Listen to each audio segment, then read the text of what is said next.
স্বাস্থ্যের জন্য খুব উপকারী লবণ। বিশেষ করে বিশেষজ্ঞরা স্বাস্থ্যের জন্য খনিজ লবণ খাওয়ার পরামর্শ দিয়ে থাকেন।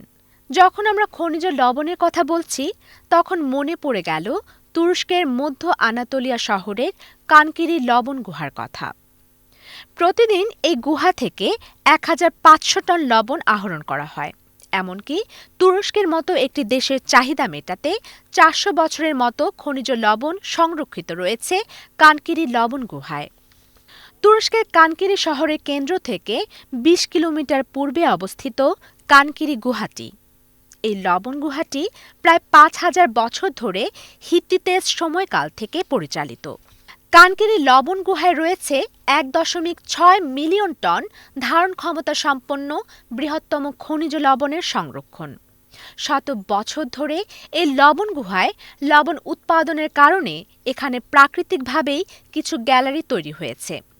গুহার কিছু অংশে সল্ট স্ট্যালাকটাইটস ও স্ট্যালাগমাইটস দেখা যায়। একটি ট্রাক অতিক্রম করতে পারে এমন একটি সংকীর্ণ সুড়ঙ্গের পর এই লবণ গুহায় রয়েছে প্রশস্ত একটি টানেল। ৮ কিলোমিটার দীর্ঘ ও ৮০০ একর জমিতে হাঁটার সময় গুহার রোমাঞ্চকর পরিবেশে বিমোহিত হন অনেক পর্যটকই। অনেক সময় প্রাকৃতিক দুর্যোগ কিংবা জরুরি পরিস্থিতিতেও ব্যবহৃত হয় এই গুহা।